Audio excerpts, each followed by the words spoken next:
Jessica leaned close and brushed a soft kiss across my cheek. "Just a little girl's weekend," she said, flashing that familiar smile I'd seen her use countless times. I only nodded silent as she wheeled her suitcase toward the door. She thought I believed her. She thought I'd be right here waiting when she came back. She was wrong. The moment the latch clicked shut, I released the breath I hadn't realized I was holding. For months I'd seen the signs.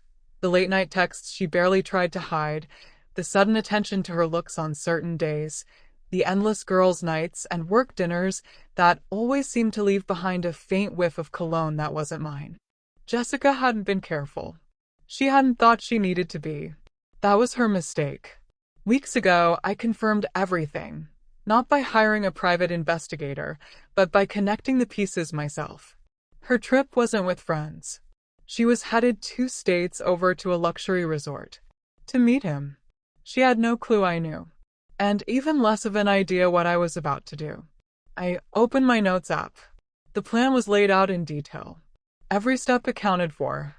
My paychecks already redirected, accounts separated, my name off the lease. Every bill, every subscription now hers alone. She'd come back to find not just an empty apartment, but an erased existence. I moved through the place methodically. My clothes, my suits, even the old hoodie she always stole, packed. My razor, my cologne, my toothbrush from the bathroom, gone. The fridge cleared of my groceries. Furniture I'd bought, removed. My TV, gaming console, coffee maker she used every morning. All mine again. By the time I finished, the apartment looked nothing like a home. It looked staged, sterile, like I'd never lived there at all. One glance at my phone showed her latest check-in, Sunset Bay Resort. Still blissfully unaware. I set my key on the counter, gave the place one last look, and walked out. No note. No explanation. No grand goodbye. Just silence. She thought she could betray me and still return to the safety of what we had. She thought I was too loyal, too dependable to ever leave. She miscalculated. The door closed behind me, and for the first time in ages, I felt light, like stepping into fresh, cool air after suffocating indoors. The setting sun poured gold across the parking lot as I headed to my car. This wasn't impulsive. I hadn't rushed or second-guessed. I had prepared with precision. That single apartment key was the only trace of me left behind. Everything else cut clean. She wouldn't know where to reach me. That was the point. Behind the wheel, I looked up at the apartment one last time. So many memories within those walls. Laughter, warmth, shared routines. But they'd died quietly the moment trust began to decay. The building was never the heart of our home. It was the love, the honesty, and those were gone. Another buzz on my phone. Jessica Monroe, checked in. I almost laughed. She really believed she'd gotten away with it. Probably sipping cocktails by the pool, sneaking half-texts to me between stolen kisses with him. She still thought she was in control, that I'd always be her fallback, her safety net. She was about to learn otherwise. I drove to my new place, a small one-bedroom, bright and clean, mine alone. No ghosts of betrayal lingering in the corners. The lease carried only my name. The key was cool in my hand. As I stepped inside, it didn't just feel like a fresh chapter. It felt like taking back my life. Later that night, while I unpacked, my phone lit up. "Jessica, miss you already. Hope you're having a good weekend. Can't wait to see you when I get back." The nerve of it actually made me laugh.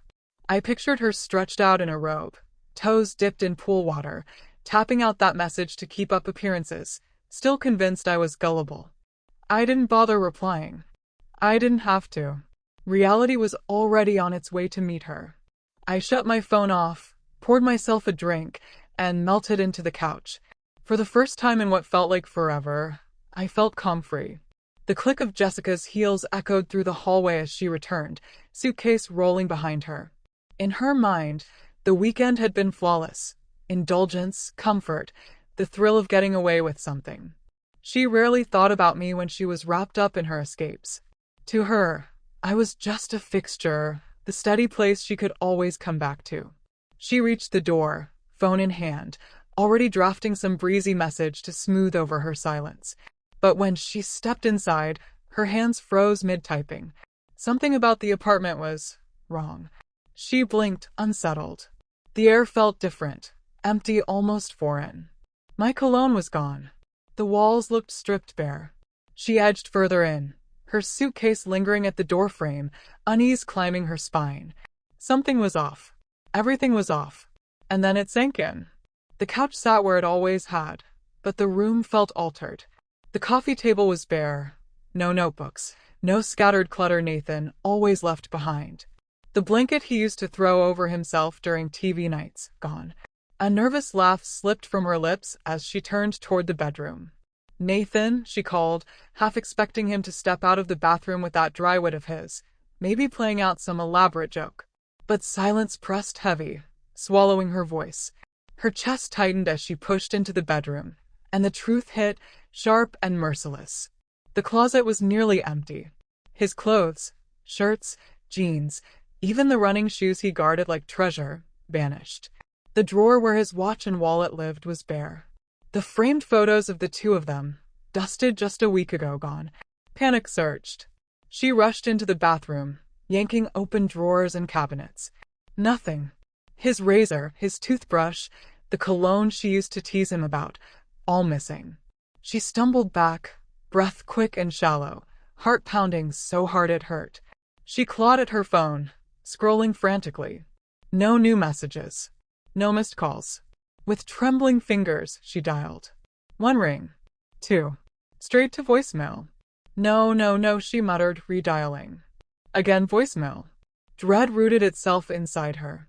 She bolted to the kitchen counter, rifling through the pile of mail, bills, ads, random forms, searching for his name. Nothing. Not a single envelope. It wasn't just that Nathan had walked out. He had erased himself. Jessica gripped the counter like it was the only thing keeping her upright. The apartment, once filled with shared routines, with unspoken familiarity, now felt hollow, alien. She couldn't breathe. Snatching her phone again, she scrolled through old messages. Just last week, Nathan had texted her, "Need anything from the store?" So ordinary. So steady. Dependable Nathan. And now he was gone. That steadiness, something she'd always overlooked, was gone with him. Voicemail. Again. She typed a text, hands shaking. "Nathan. What the hell? Where are you? Call me." She stared at the screen, desperate for the dots of a typing bubble, a read receipt, anything. But nothing came. The silence mocked her. She wasn't used to this, to being ignored. Jessica always had control of the story, always knew how to spin it in her favor. But this was foreign territory. She tore through the apartment, yanking open drawers, searching for proof he hadn't truly left. But every sign confirmed the truth. Nathan had scrubbed himself from her life. Even the Netflix login didn't work anymore. Her name was the only one left on the lease. Her insides unraveled. The icy dread creeping through her wasn't just guilt. It was grief. He had known. Of course he had. He'd been planning this carefully, silently. Watching her. Waiting. Letting her think she still had him. All those times he stayed quiet, choosing not to argue. Those weren't signs of indifference. They were strategy. Her phone buzzed. Her heart leapt. Nathan? No. Lisa. Jessica barely remembered answering. Hey, how was the trip? Lisa chirped, oblivious. Fine, Jessica said flat, tight. Lisa kept rambling. Brunch plans, birthdays. But Jessica couldn't hear any of it. Her eyes roamed the empty apartment, the blank spots on the walls. Her stomach clenched. Nathan's gone, she blurted, cutting Lisa off. Silence. Then Lisa's voice. What do you mean gone? Jessica's grip tightened on the phone. I mean he left. Took everything. Cancelled it all. Like he never existed here. Her voice cracked. He's just gone. Lisa inhaled sharply. So, he knows. Jessica couldn't answer, saying it would make it too real. Her gaze swept across the stripped-down apartment again. The silence was deafening, louder than any fight they'd ever had. Nathan had disappeared without shouting, without tears. Just quiet, deliberate absence. Lisa's tone dropped. This is bad. No kidding, Jessica muttered, thumbing through old texts, desperate for something, anything. But there was nothing. Maybe he just needs some space, Lisa suggested weakly. Jessica gave a hollow laugh. This wasn't a snap decision. He planned it. Waited until I was gone. Made sure I couldn't stop him. Lisa hesitated. So, what are you going to do? Jessica shot up, pacing the room like she was caged. I need to find him. Talk to him. He can't just disappear like this. He owes me that. Lisa's voice was soft, careful. I don't think he does. Jessica froze. What's that supposed to mean? I mean, maybe Nathan finally realized he didn't owe you anything. Maybe he was tired of the lies. Maybe he knew you weren't going to change. Jessica's stomach twisted. Nathan was the constant. The steady one. He wasn't supposed to leave. He wasn't supposed to vanish. Then her phone buzzed again. A message. Her breath caught.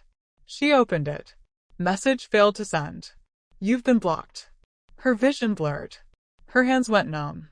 Nathan wasn't waiting. Nathan wasn't coming back.